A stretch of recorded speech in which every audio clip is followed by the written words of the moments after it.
क्या पूजा पाठ ही करना है? तंत्र नहीं हो सकता है क्या वो?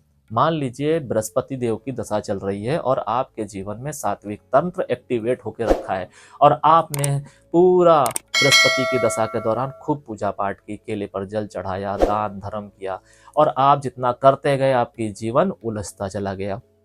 अब अब आपके जीवन में, आपके मन में सवाल आएगा कि ये सब व्यर्थ है, पूजा पाठ व्यर्थ है, देवी देवता होते ही नहीं है, जीवन में शक्ति का कोई महत्व नहीं है, ऊर्जा का कोई महत्व नहीं है, ये सब झूठ है। नहीं, झूठ नहीं है, आपने जो मार्ग चुना है वो गलत है।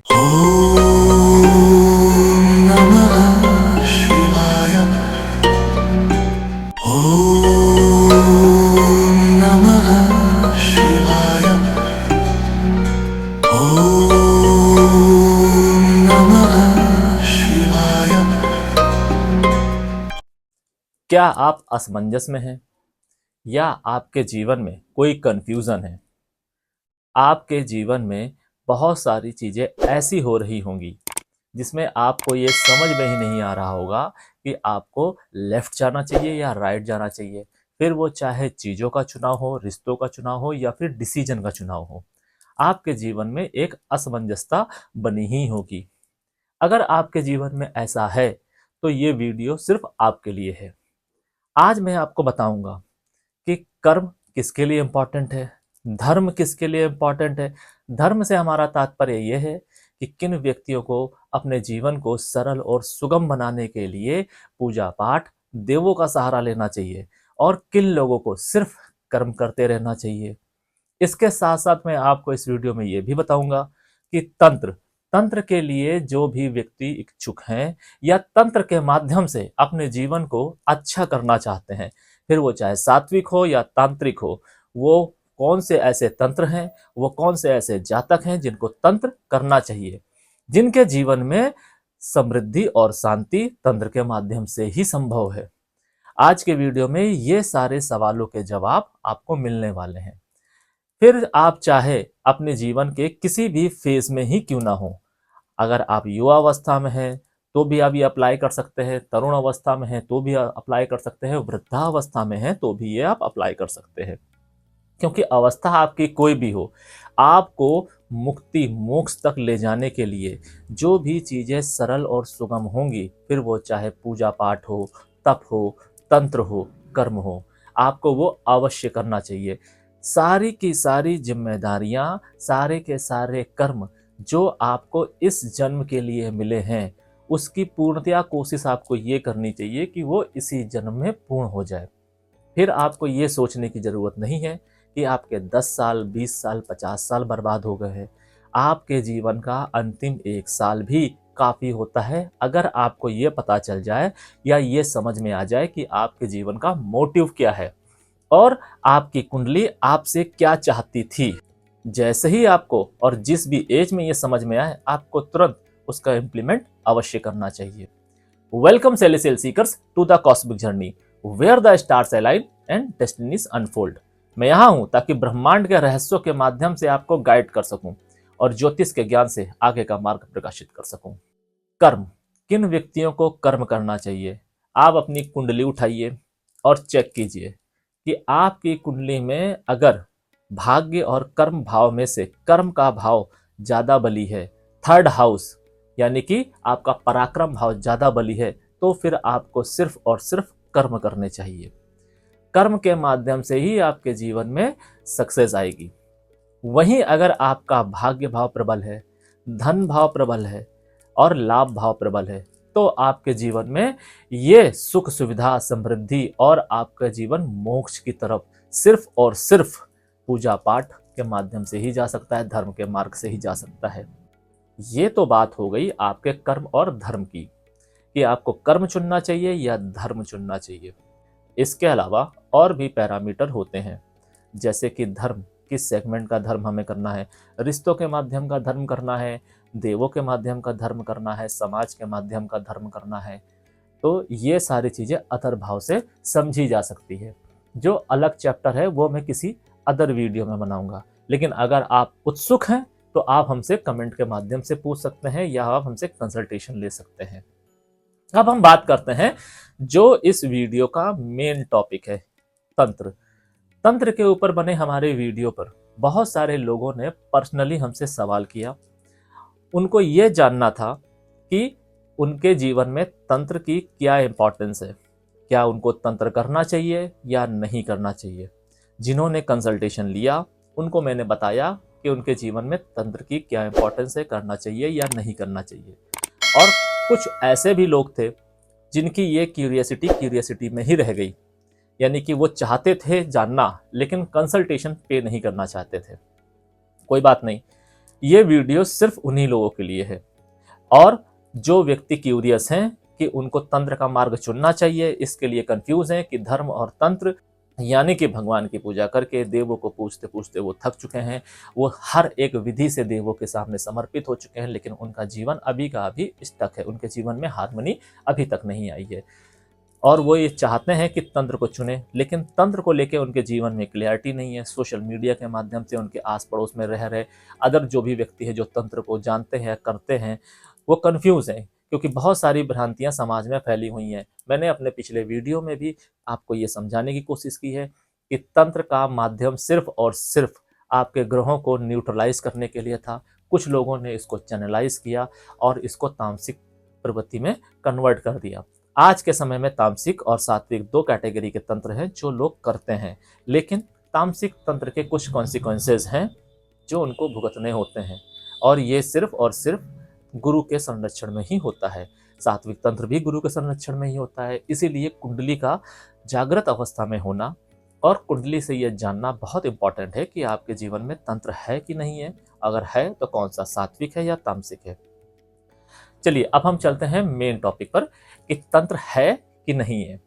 आप अपनी कुंडली उठाइए और उसमें देखिए कि आपकी कुंडली के त्रिकोण भाव में कोई ग्रह है या नहीं। अगर आपकी कुंडली में पहला भाव, पांचवा भाव और नवा भाव में अगर ग्रह हैं तो मान के चलिए कि आपके जीवन में तंत्र आएगा।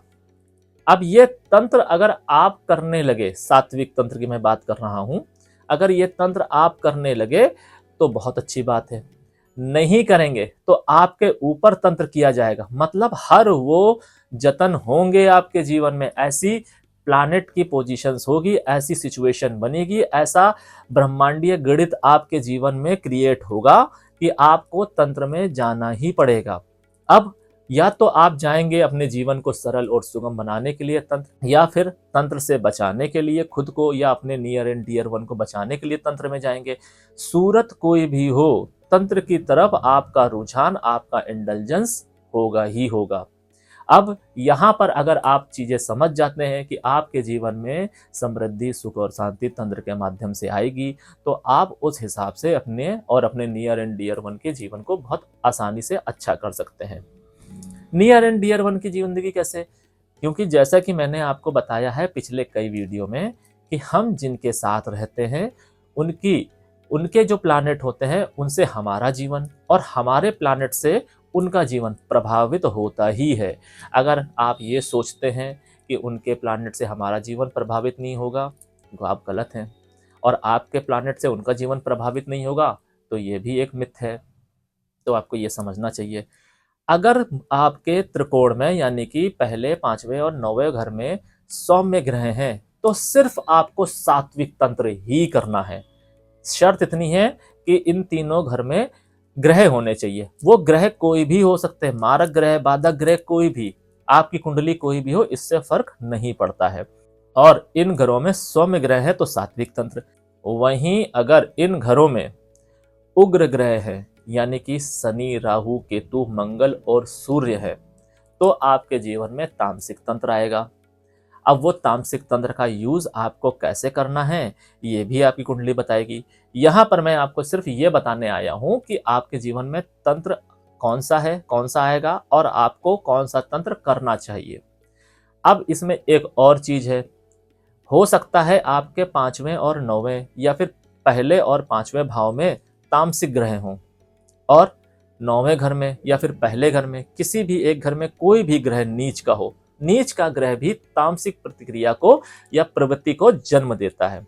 तो अगर दो भाव में नीच के ग्रह हैं, एक में शनि, राहु, केतु, मंगल, सूर्य है तो भी तामसिक तंत्र है। और अगर एक भाव में नीच का ग्रह है, बाकी के दोनों में शनि राहु केतु हैं, तो भी तामसिक तंत्र ही आपको करना चाहिए। ये नहीं करेंगे तो वो तंत्र आपके जीवन में किसी ना किसी रूप में आएगा, वो आपको प्रभावित कर देगा, वो आपको जला देगा। आपको क्या करना चाहिए, आपको उस तंत्र में इंडल्ज होना चाहिए। जरूरी नहीं है कि ये तंत्र का यूज आप किसी को परेशान करने के लिए करें, नहीं, तंत्र का यूज आप किसी को परेशान करने के लिए ना करें। तंत्र का यूज आप अपने जीवन को सरल और सुगम बनाने के लिए कीजिए। कैसे करना है, क्या करना है, किस देवी की या किस देव के लिए आपको तंत्र करना चाहिए, किसकी मदद लेनी चाहिए, वो सब आपकी कुंडली बताएगी। आपकी कुंडली ही बताएगी कि किस देवी की, किस यक्षिणी की या किस देव की माध्यम से आपको तंत्र सिद्ध करना चाहिए। ये सब आपकी कुंडली में ही विद्यमान है, बस आपको उसको डिकोड करने की आवश्यकता है। वहीं अगर ऐसा भी होता है कि मान लीजिए आपके एक घर में शनि राहु केतु बैठा है, बाकी के दो घर में सौम्य है, या फिर दो घरों में आपके उग्र ग्रह हैं, एक घर में आपके सौम्य ग्रह हैं, यानी कि शुक्र है, चंद्र है, बुध है, उस कंडीशन में क्या, उस कंडीशन में भी आपके जीवन में सात्विक और तामसिक तंत्र आएगा। उसको आपको बैलेंस करके रखना है। ये चीज आप ध्यान रखिए कि ये तंत्र ही होगा आपके जीवन में जो आपकी जीवन को ड्रास्टिकली चेंज लेकर आएगा। और इसी तंत्र के माध्यम से आप अपनी अपनी संतान की और अपने परिवार के जीवन को बहुत अच्छा बना सकते हैं और अपने जीवन को एक मुकम्मल अंत दे सकते हैं। यहाँ तक आपको सारी चीजें समझ में आई होंगी जो भी मैंने आपको बताई है। इसके अलावा और एक चीज होती है कि अगर ये पीरियड, जैसे कि आपका पहले, पांचवें और नौवें घर में जो भी प्लानेट हो, शनि राहु केतु मंगल सूर्य या कोई नीच का प्लानेट, अब इसमें अगर किसी स्पेसिफिक प्लानेट की दशा चल रही हो, मतलब 1, 5 और 9 में बैठे प्लानेट जो भी आपके बैठे सौम्य या उग्र, इनकी अगर महादशा चल रही है तो इनकी महादशा में वो तंत्र आपको करना चाहिए, सीखना चाहिए, सिद्ध करना चाहिए। और वहीं अगर सौम्य हो तो उनकी दशा में, अगर उनकी महादशा नहीं चल रही है तो उनकी अंतरदशा का इंतजार कीजिए। उनकी अंतरदशा में आपके जीवन में ऐसे ऐसे समीकरण बनेंगे कि आपको तंत्र करना पड़ेगा। अगर आप नहीं करेंगे तो आपकी जिंदगी और उलझ जाएगी। ऐसे बहुत से जातक जातिकाएं हैं जिनके जीवन में बहुत अच्छी दशा चल रही है, यानी कि योग कारक की, अति योग कारक ग्रहों की दशा चल रही है, लेकिन उनका जीवन पूरी तरीके से उलझ सा गया है। वो किसी एस्ट्रोलॉजर, पंडित से, भगत से, जाने कितने लोग हैं आज के समय में, उनसे कंसल्ट करते हैं और उनको जवाब मिलता है कि आपका जीवन तो बहुत अच्छा होना चाहिए था, फिर क्यों नहीं है। तब पता चलता है कि उन्होंने जो चुनाव किया है वो गलत है, या वो जो पूजा कर रहे हैं वो गलत है। तो आपके जीवन में किसी एक ऐसे व्यक्ति का होना अति आवश्यक है जो समय समय पर बताए कि आपके दशा महादशा के अनुरूप आपको कौन सा कार्य करना है। क्योंकि जब भी किसी इंसान की या जातक जातिका की दशा या महादशा बदलती है तो उसके स्वभाव में, उसके रंग रूप में, उसकी पर्सनालिटी में कुछ ना कुछ चेंज देखने को अवश्य मिलता है। चाहे आप कितने ही समझदार क्यों ना हो, पढ़े लिखे क्यों ना हो, बुद्धि और विवेक वाली बातें क्यों ना करते हों, मगर अगर दशा अनुकूल नहीं चल रही होगी तो आपकी सारी की सारी बुद्धिमानिता धरी की धरी रह जाएगी और आप ऐसे डिसीजन ले लेंगे, ऐसी कृत्यों में इंडल्ज हो जाएंगे कि आप अपना जीवन नाश कर बैठेंगे। और आपका जीवन सिर्फ आपका नहीं है, आपसे अटैच जितने भी लोग हैं, आपके मित्रगण, फैमिली या आपकी संतान, उनका जीवन भी आप कहीं ना कहीं प्रभावित करते जरूर दिखाई देंगे। तो आपको इससे बचना चाहिए। अपनी महादशा अंतरदशा का सरल और अच्छे से आपको यूज़ करना चाहिए। अगर आप उसका सदुपयोग नहीं कर पाएंगे तो उसकी जो भी आने वाली महादशा है उसमें आपको कष्ट बहुत मिलने वाला है। जैसे मान लीजिए आपके जीवन में बृहस्पति की दशा चल रही है, बहुत सारे लोग बताएंगे कि बृहस्पति की दशा में आपको धर्म कर्म करना चाहिए, पूजा पाठ करना चाहिए, बिल्कुल सही।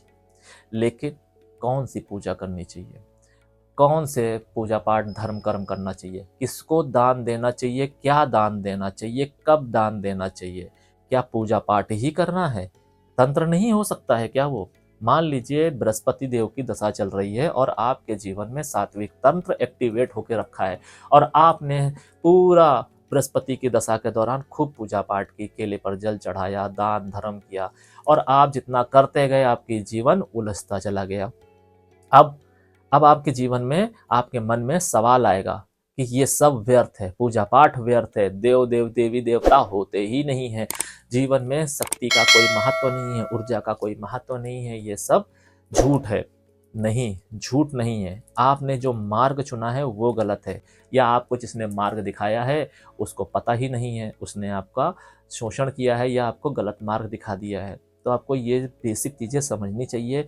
ये मैं आपको बता रहा हूँ। आप अपनी कुंडली का एनालिसिस किसी भी इंसान से कराइए, उनसे ये सवाल कीजिए जो मैंने आपको बताए हैं कि आपके त्रिकोण में ग्रह हैं, आपको तंत्र में जाना चाहिए था, सात्विक तंत्र कराने चाहिए उनको, या सात्विक तंत्र की प्रैक्टिस आपको करानी चाहिए, जिसके माध्यम से आपके जीवन में हार्मनी आएगी। आप चाहे बृहस्पति देव की दशा में चाहे कितनी पूजा पाठ कर लीजिए, अगर आपके जीवन में तंत्र से सब कुछ सही होना लिखा है तो पूजा पाठ से आपको रिजल्ट नहीं आएगा। इसका मतलब ये भी नहीं है कि वो पूजा पाठ व्यर्थ चली जाएगी। ये पूजा पाठ आपकी संतान के काम आएगी, या फिर आपको अगले जन्म में काम आएगी, अगले बर्थ में काम आएगी। पूजा पाठ वगैरह जो भी आप दान धर्म करते हैं, यज्ञ करते हैं, ये व्यर्थ नहीं जाता है, लेकिन सही समय पे काम नहीं आएगा। तो आपको ये बात समझनी चाहिए। सात्विक तंत्र एक अच्छी प्रैक्टिस है, आपको करनी चाहिए। तामसिक तंत्र भी एक अच्छी प्रैक्टिस है, वो भी आप कर सकते हैं, मगर किसी को हार्म करने के लिए, अपनी प्रोटेक्शन के लिए कर सकते हैं। उस प्रोटेक्शन के माध्यम से अगर किसी का हार्म हो रहा है तो गलत नहीं है। जैसे भगवान श्री कृष्ण ने कहा है कि अगर आप किसी की हत्या करते हैं, किसी को मारते हैं तो ये पाप है, मगर युद्ध में आपके माध्यम से किसी की हत्या होती है और उस युद्ध में अगर आप ब्राह्मण को भी मार देते हैं तो वो ब्रह्म हत्या भी आपको नहीं लगती है, वो हत्या भी आपको नहीं लगती है। तो आप क्या कर रहे हैं? आप अपनी सुरक्षा कर रहे हैं, अपने लोगों की सुरक्षा कर रहे हैं।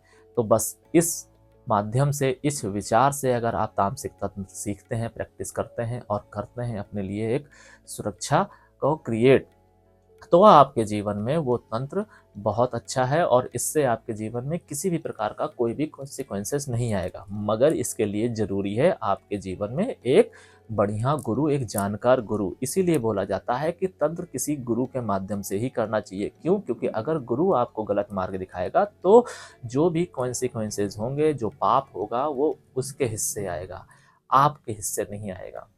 इसीलिए घर में बुलाकर ब्राह्मणों से पूजा पाठ कराई जाती है। क्यों? क्योंकि पूजा पाठ वो ब्राह्मण चाहे जैसे भी करे, उसके पॉजिटिव रिजल्ट आपको मिलेंगे, नेगेटिव रिजल्ट उसके हिस्से जाएंगे। आप जो भी ब्राह्मण को घर बुला के दान दक्षिणा देते हो और उससे वो पुण्य ले लेते हो, तो इसमें आपका फायदा है। लेकिन वही जाप अगर आप घर में करते हो और उसमें कोई त्रुटि होती है, तो अगर उसकी पॉजिटिविटी आपके पास में आएगी तो उसकी नेगेटिविटी भी आएगी आपके पास में। कुछ मंत्र बहुत सेंसिटिव होते हैं जिसके कॉन्सिक्वेंसेस बहुत बड़े होते हैं, जैसे महामृत्युंजय मंत्र, गायत्री मंत्र, ये ऐसे मंत्र हैं जिसके कॉन्सिक्वेंसेस ज़्यादा हैं। ओम नमः शिवाय एक ऐसा मंत्र है जिसको आप अगर गलत भी पढ़ लेंगे तो भी उसके कोई साइड इफेक्ट नहीं है, कोई नेगेटिव रिजल्ट आपको नहीं मिलेंगे। तो ये छोटी छोटी चीज़ें हैं, आपको समझनी चाहिए। अगर आपके जीवन में इस तरीके के कोई योग बन रहे हैं कुंडली में, तो आपको तंत्र करना चाहिए। कौन सा तंत्र करना चाहिए, किसी देवी, यक्ष और यक्षिणी को आपको भजना चाहिए, सिद्ध करना चाहिए। अगर आप ये जानना चाहते हैं तो आप हमसे कमेंट के माध्यम से जुड़ सकते हैं। सार्वजनिक नहीं करना चाहते हैं अपनी समस्या, तो आप हमसे व्हाट्सएप के माध्यम से जुड़ सकते हैं। आप हमसे डायरेक्ट कॉल पर भी बात कर सकते हैं अपॉइंटमेंट लेकर। अगर आपको इसमें कुछ समझ में नहीं आया है, कोई सवाल है, तो आप हमसे जुड़ सकते हैं। फिलहाल आज के लिए बस इतना ही। सेलेस्टियल एनर्जीज आपका मार्गदर्शन करें और आपके आगे के सफर को प्रकाशित करें। शरणम।